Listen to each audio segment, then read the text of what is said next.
Assalamualaikum dan salam sejahtera semua ya. Tuan-tuan dan puan-puan yang saya hormati ya. Rakyat Malaysia masih menanti satu perkara.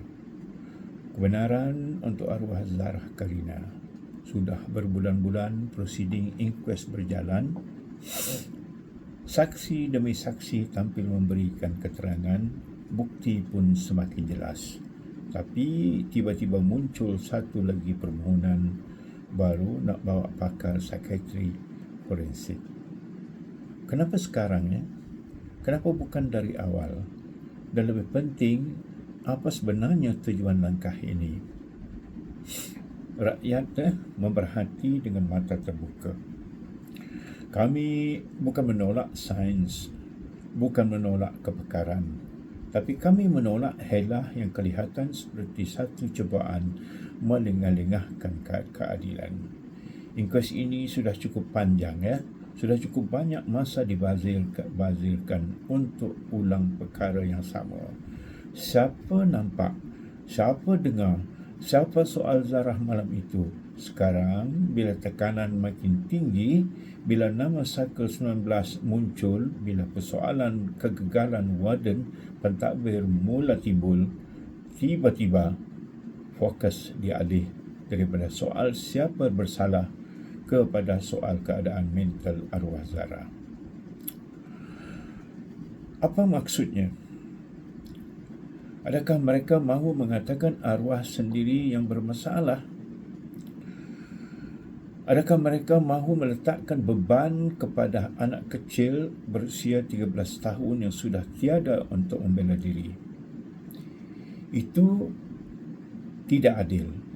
Itu zalim namanya.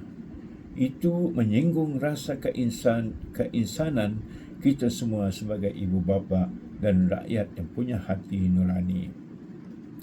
Fakta mudah. Pakar psikiatrik tidak pernah menemu bual arwah Zarah. Zarah sudah tiada. Apa yang boleh dinilai hanyalah cebisan nota, laporan saksi, pendapatan orang lain. Itu bukan diagnosis, itu spekulasi. Kajian forensik sendiri sebut psychological autopsy bukan bukti saintifik muktamad. Ia cuma andaian berdasarkan cerita orang ketiga.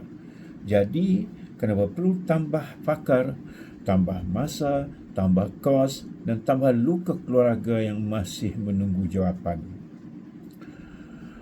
Kami, rakyat, tidak mahu inquest ini jadi drama, bersiri tanpa kesudahan. Jangan jadikan mahkamah tempat bereksperimen teori psikologi sedangkan bukti fizikal sudah di atas meja. Keterangan saksi sudah cukup menunjukkan kelemahan penguasaan di asrama. Kita mahu tahu siapa yang membiarkan soal siasat belajar dilakukan tanpa guru. Siapa yang tak lapor kepada warden bila barang hilang? Dan kenapa tiada tindakan disiplin awal diambil? Tuan-tuan dan puan-puan ya, yang kami mahu sekarang cuma satu. Segerakan inquest. Cukup-cukuplah berlengah-lengah alasan baru setiap minggu. Anak ini meninggal dalam kawasan sekolah. Itu tanggungjawab pentadbir sekolah. Jangan berputar belit, jangan alih fokus. Peguam negara, tolong mempercepatkan prosiding. Coroner, tolong kawal halat inquest agar tidak jadi pentas uji kaji akademik. Keadilan mesti cepat dan tegas, bukan ditunda atas nama kajian tambahan. Tuan-tuan dan puan-puan, keluarga Zarah sudah terlalu lama menanggung derita. Rakyat sudah terlalu lama menunggu kebenaran. Jangan biarkan anak sekecil itu disalahkan atas sesuatu yang bukan kesilapannya. Kita mahu satu mesej jelas keluar dari inquest ini. Sekolah bukan tempat gangsterism, bukan tempat buli, bukan tempat pentadbir berdiam diri bila nyawa pelajar melayang.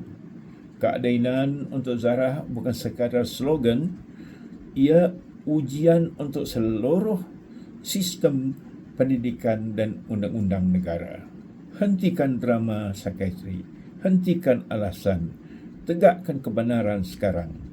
Ya, tuan-tuan dan puan-puan, kita mahu keadilan ini ditegakkan tanpa melengah-lengahkan. Subscribe, like, share dan komen.